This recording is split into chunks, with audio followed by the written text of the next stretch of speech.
હું SN Savani advocate Veraval બાર એસોસિએશનનો પ્રમુખ છું। ગઈ તારીખ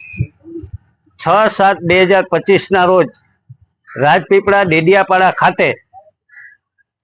એક વકીલ ગોપાલભાઈ ઇટાલિયા કે જેમને તેની કોર્ટ મેટર માટે કોર્ટમાં પ્રવેશ કરવાનો હતો, તેમાં ડેડિયાપાડા પોલીસ દ્વારા તેમને રોકવામાં આવેલા અને અંદર બીજા પણ 2-3 વકીલ મિત્રો હતા, એમને કોર્ટની અંદર પ્રવેશ કરવા માટેથી રોક લગાવવામાં આવી હતી અને પોલીસે તે વકીલો સાથે બેહુદું અભદ્ર વર્તન કરેલું, તેના પ્રત્યાઘાત સમગ્ર ગુજરાતના વકીલોમાં પડેલ છે। એની વેરાવળ બાર એસોસિએશને ગંભીરપૂર્વક નોંધ લીધી છે। ગુજરાત રાજ્યના વિવિધ બાર એસોસિએશને પણ આનો વિરોધ કરેલો છે અને આ અંગે બાર કાઉન્સિલ ઓફ ગુજરાતે પણ આ અંગે સરકારમાં રજૂઆત કરેલી છે। ખરેખર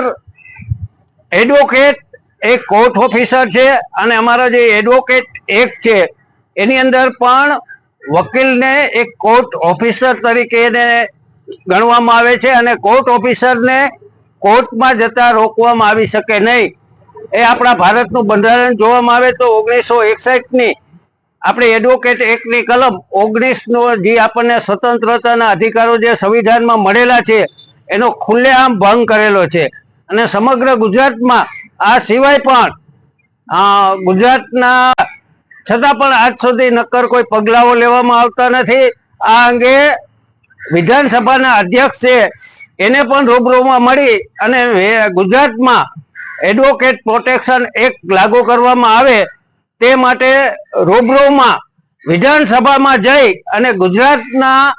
તમામ બાર એસોસિએશનના પ્રમુખ, સેક્રેટરી વગેરે સાથે જઈ અને ગુજરાતમાં પ્રોટેક્શન એક્ટ લાગુ પડે એ માટે વારંવાર રજૂઆત કરવા છતાં એડવોકેટ પ્રોટેક્શન એક્ટ માટે કોઈ કાર્યવાહી કરવામાં આવતી નથી અને ગુજરાત પોલીસ દ્વારા અવારનવાર વકીલો સાથે અભદ્ર વર્તન કરવામાં આવે છે, એની સાથે તોછડું વર્તન કરવામાં આવે છે। આવી ખરેખર કાર્યવાહી છે એ ખરેખર ગંભીર બાબત કહેવાય અને આ અંગે વેરાવળ બાર એસોસિએશને એની ગંભીરતાપૂર્વક નોંધ લીધી છે અને જે ગુજરાતના તમામ બાર એસોસિએશને આ વસ્તુને વખોડી કાઢી છે। એ અમે વેરાવળ બાર એસોસિએશન છે એ આ બનાવને વખોડી કાઢીએ છીએ અને આ બનાવને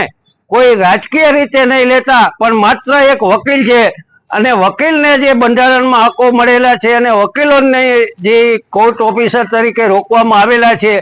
માત્ર એ કારણે રાજકીય પક્ષને ધ્યાને ન લેતા આ વકીલોના હિતમાં આજરોજ વેરાવળ બાર એસોસિએશન છે આની ગંભીર નોંધ લઈ